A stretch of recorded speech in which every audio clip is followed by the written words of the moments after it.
Budget যে জিনিসটা দিয়ে করে টাকা, বাজেট হচ্ছে একটা 7 বছরের আয় আর ব্যয়ের। টাকাই তো নাই, টাকাই যেহেতু নাই তাই টাকা দেখার জন্য আমরা বলতে হচ্ছে ভাই টাকা আছে, কালো টাকা, সাদা টাকা। তো টাকা, হোয়াট ইজ কালো টাকা? যে সমস্ত অফিসার, যে সমস্ত আমলা, গামলা, কামলা যারা দিনের বেলায় কলম সন্ত্রাস করে, কলমের এক একটা খোঁচায় তারা লক্ষ লক্ষ টাকা নিয়ে নেয়, রাজুকে ডিজাইন করতে, ওখানে ঠিকাদারি করতে, ওদেরকে 30% বসার। কিন্তু যারা অপ্রদর্শিত, যারা বলতে পারবে ভাই আমি টাকাটা এইভাবে পাইছি। অধ্যাপক ডক্টর আহসানুল আলম পারভেজ, যেটি নিয়ে আলোচনা করছিলাম বাজেট নিয়ে। আপনি বাজেটে কি থাকা উচিত ছিল বলেছেন, এর মধ্যে বিনিয়োগ, কর্মসংস্থান, দ্রব্যমূল্য নিয়ন্ত্রণ, নানা বিষয় সুনির্দিষ্ট করে থাকার কথা ছিল, কিন্তু সেগুলো নাই। কিন্তু অনেক উপমা আছে, সেগুলো কি আমাদের মন ভরবে? ধন্যবাদ। প্রথম কথা হচ্ছে আমি হেলাল ভাই তো একেবারে কি বলবো, আনকোয়েশনেবলি একজন ভদ্রলোক। তো উনি শরীয় অনেক বেশি ব্যবহার করেন, যেমন অভদ্র, অসঙ্গতি, অনিয়ম, কিন্তু শব্দটা হওয়া দরকার ছিল তগলগি। মানে যেটা হচ্ছে সেটা অনিয়ম, অব্যবস্থাপনা হচ্ছে না, তগলগি কাণ্ড হচ্ছে, তগলগি যেটা। তো এই কিন্তু বেচারা ওই ভদ্র বলেই এটা এই দিয়েই চালিয়ে নিচ্ছেন। এখন আসেন আমাদের এই বাজেটে, সত্যিকার অর্থে বলতে গেলে এখন আন্তর্জাতিক এবং দেশীয় যে অবস্থা, আন্তর্জাতিক অবস্থা বলতে আমি বোঝাচ্ছি ইনফ্লেশন। আন্তর্জাতিক অবস্থা বলতে খোদ আমেরিকার অর্থনৈতিক অবস্থা খারাপ, ইনফ্লেশন, ইউরোপের বাইং ক্যাপাসিটি কমে যাচ্ছে, আমাদের গার্মেন্টস কমে যাচ্ছে, এগুলো রাখেন।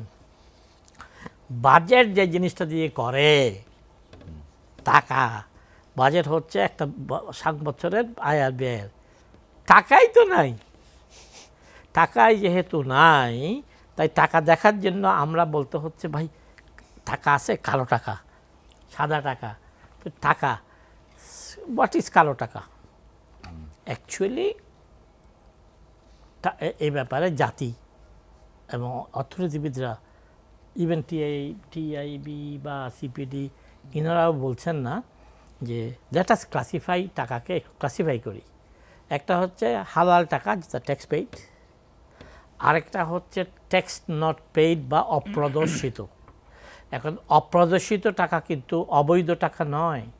তাই কেউ কেউ বলছে যে আমি 100 কোটি টাকা আয় করেছিলাম 5 বছর আগে, ওটা দেখাই নাই, এবার বলতে চাচ্ছি যে আমার কেরানি ভুল করছে, আমি দেখাচ্ছি। আমি একদম একটা রানিং কেস বলি, সেটা হচ্ছে যে এই অ্যাপার্টমেন্ট বিজনেস যারা করেন, যেমন কুলশিতে অ্যাপার্টমেন্ট বিক্রি হয় ধরেন 8,000 9,000 টাকা স্কোয়ার ফিট, অর্থাৎ 2 কোটি টাকা একটা 2200 স্কোয়ার ফিট। কিন্তু মৌজা ভ্যালু অনুযায়ী ওটার দাম হচ্ছে 80 লক্ষ টাকা। তাহলে 80 লক্ষ টাকাতে যে প্রফিট হয় ওইটার উপরে ট্যাক্স দিচ্ছে। কিন্তু আমি তো জিনিসটা বিক্রি করতেছি 1,60,00,000 টাকা। তার মানে এটাকে আমি বলতেছি ডিফল্ট ব্ল্যাক মানি। এটাতে ব্যবসায়ীর কোনো দোষ ছিল না, কারণ আপনি কতগুলো জিনিস প্রাইস ফিক্স করে দিচ্ছেন। আমি তো বলতে পারবো না যে আমার এক বন্ধু বিক্রি করতেছে স্কোয়ার ফিট 6,000, আমি বলবো যে আমি তো খুব ভালো মানুষ, আমি 12,000 বিক্রি করব। তাই একটা হচ্ছে অপ্রদর্শিত টাকা, প্র্যাকটিস করছি, রুগী দেখছি, ড্রয়ারে ছিল, ডাক্তারদের টাকা 300 500 3,000, তো ডাক্তাররা তো মিলিয়ন শুনে নাই। আমার বউকে আমি সবসময় বলি ডাক্তারি ছেড়ে দাও, আমার ডাক্তার, আমি হচ্ছে দেখো 100 200 300 টাকা গণিও না, আমি গণি কিন্তু 10 লাখ 20 লাখ 30 লাখ, আমার ফ্যামিলি কিন্তু ডেভেলপার। আচ্ছা, তো আমি যেটা বলতে চাচ্ছি, অপ্রদর্শিত টাকা আর কলম সন্ত্রাস অর্থাৎ ঘুষের মাধ্যমে প্রাপ্ত টাকা এক জিনিস নয়। যেই ব্যক্তি তার টাকার সোর্স দেখাতে পারবে না, সেটাই হচ্ছে আপনার কালো টাকা। আর ডাক্তার বলতে পারবে যে ভাই আপনি দেখছেন এই রুগী, আজকে দেখেন 30 জন আছে, আমার এত টাকা ইনকাম, আমি দেখাই নাই। ওইটা হচ্ছে অপ্রদর্শিত টাকা। তাই অপ্রদর্শিত টাকা, কালো টাকা, দুইটাকে আপনি লেভেল করে 30% বসাই দিবেন, তগলগি আমার ভাই বলতো হয়তো অব্যবস্থাপনা। মাহমুদ আলী সাহেব এর মাথায় তোকলগি ভূত ঢুকছিল যে উনি এই দস্যু বৃত্তির, চোর, ঘুষ, দুর্নীতি, সবাইকে এক কাতারে নিয়ে এসেছেন। এইভাবে টাকা ইনকাম না, বিজনেসে ইনকাম হয়েছে, দেখাই নাই। তো দেখাই নাই তো কী হয়েছে? আপনি থাইল্যান্ড যান, 15 দিনের বিষয়ে 18 দিন থাকেন, আপনাকে পার ডে একটা ফাইন করে দেবে। আপনি বলতে পারবেন যে আমার একটা অসুখ হয়েছিল, ডায়রিয়া হয়েছিল, dysentery. So it's not a great fault. এখানেও আপনি এই 30% টাকার আপনি ট্যাক্স নিতে হবে, কিন্তু কালো টাকার উপরে। আর অর্থাৎ যে সমস্ত অফিসার, যে সমস্ত আমলা, গামলা, কামলা, যারা দিনের বেলায় কলম সন্ত্রাস করে, কলমের এক একটা খোঁচায় তারা লক্ষ লক্ষ টাকা নিয়ে নেয়, রাজুকে ডিজাইন করতে, ওখানে ঠিকাদারি করতে, ওদেরকে 30% বসাত। কিন্তু যারা অপ্রদর্শিত, যারা বলতে পারবে ভাই আমি টাকাটা এইভাবে পাইছি, কিন্তু আমি দেখাই নাই, আমি প্র্যাকটিস করছি, আমি কনসালটেন্সি করছি, আমি ইউনিভার্সিটির টিচার, আমি গিয়ে খেপ মারি, কী করবো? বোর তো শাড়ি কিনতে পারে না, বেতন ব্যবসায়ীদের দিবে না? ব্যবসায়ীদের কেন দেবে না? যদি আপনার টাকাটা লফুল হয়। I am talking about lawful earnings, I got the word. ব্যবসায়ী কেন, অব্যবসায়ী হোক, I am talking about lawful income but not shown in tax file. এটাতে আপনি 15% নিয়ে সাদা করে দিতে পারেন। আর ওই যে কী সব বলতেছেন নজিরবিহীন ঘটনা, নজির নাই, এই ধরনের টাকা যেগুলো আসতেছে, ওগুলোর উপর আপনি 30% দিলে হয়তো এই দুর্দিনে কিছু টাকা আসতে পারে, কিন্তু এটা খুব ফলপ্রসূ হবে বলে আমি বিশ্বাস করি। পারভেজ, আমি আপনার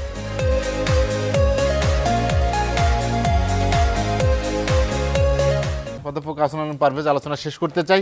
বাজেট নিয়ে আলোচনা করছিলাম, বাজেটেই আবার ফিরতে চাই। সেটি হচ্ছে যে বৈদেশিক ঋণ নিয়ে অনেক কথা, যে বিদেশ থেকে আমরা অনেক ঋণ করছি, এমনও আছে যে ঋণ করে ঋণ শোধ করার মতো পরিস্থিতি তৈরি হয়েছে।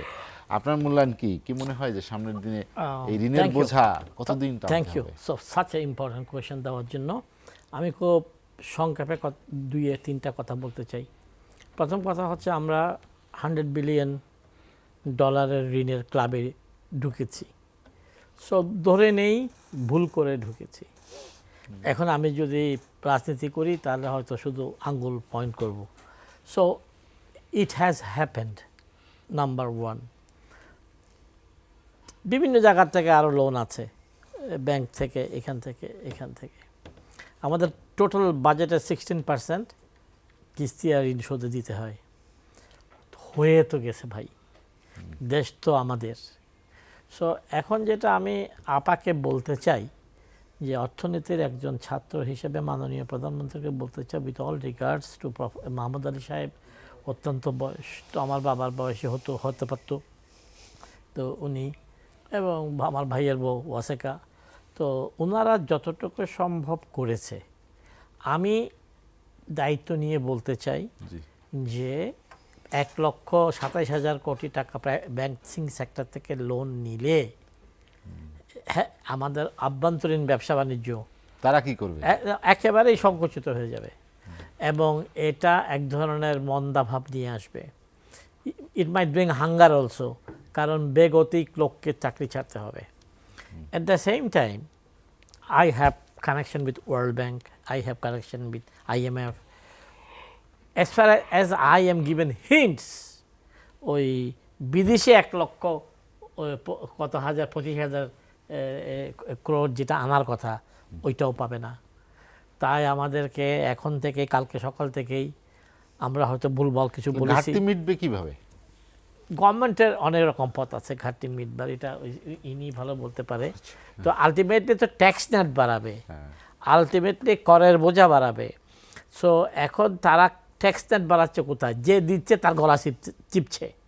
কিন্তু আপনি যদি বাংলাদেশে 68টা 500 উপজেলা দেখেন, 500 উপজেলাতে 50 জন করে লোক বড় ট্যাক্স পেয়ার আছে উপজেলাতে, কারণ লুটপাটের অংশীদার উপজেলা চেয়ারম্যান ওরা সবাই হয়েছে।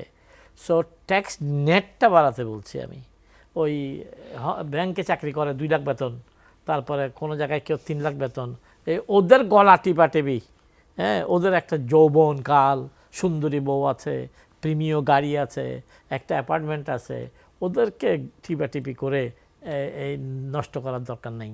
ট্যাক্স নেট থেকে বাইরে আছে বাংলাদেশে লক্ষ লক্ষ লোক আছে, এবং এরা ম্যাক্সিমামই সরকার দলের লোক, এবং এরা কন্ট্রাক্টারি, এরা গাছের ব্যবসা, এরা রাস্তা বানানো, রাস্তা না বানাইয়ে বর্ষায় রাস্তায় ভেঙে গেছে বলা, এরকম ল্যাক্স অফ পিপল আর দেয়ার। ওদের উপরে আমাদের সহায় হতে হবে। ওই বড় যারা বিগ ফিশ, আমার সবসময় যে শব্দ ছিল, বিগ ফিশদের সাথে অর্থমন্ত্রীর সাহস থাকলে কিন্তু বসা উচিত। কিন্তু আমার মনে হচ্ছে বিগ ফিশদের পাশে আউলিয়া বুজুর্গরা আছে, তাই অর্থমন্ত্রী সাহেব আগের মন্ত্রীর মতন লেজুর চাটার লোক না। লোটাস কামাল ভাই যেরকম চাটার মানুষ ছিল, চাটতো, কিন্তু মাহমুদ আলী সাহেব একটা ব্যক্তিত্ব আছে, ওনার কিছু পাওয়ার নাই এ জগতে।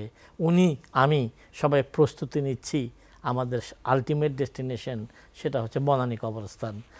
মাহমুদ আলী ভাইকে আমি স্মরণ করে দিতে চাই যে ভাই, বনানী কবরস্থানে একটা কবরের হচ্ছে 25 বছরের জন্য 1.5 কোটি, 25 বছর। হ্যাঁ, এবং আপনার তাই আমি মাহমুদ আলী ভাইকে বিনয়ের সাথে বলতে চাই, আপনার কিছু পাওয়ার নাই, আপনার দেশকে অনেক কিছু দেওয়ার আছে, আপনি সব কিছুতে অলঙ্কৃত হয়েছেন, আপনি একজন চেরিশড সাকসেসফুল লোক। তো আমরা যেখানে মৃত্যুর কথা চিন্তা করি, আপনি মৃত্যুর কথা চিন্তা করেন। দরবেশদেরকে ভয় পাইয়েন না, দরবেশদের আয়ুষ্কাল কমে আসছে। তাই আমি মনে করি বাংলার 16 কোটি মানুষের, 17 কোটি মানুষের কথা মনে করে আমার অর্থমন্ত্রী এবং তার অ্যাসিস্ট্যান্ট কারেক্টিভ মেজার্স নেবে, এটাই আমার বক্তব্য। হাসান পারভেজ, আপনাকে অসংখ্য ধন্যবাদ।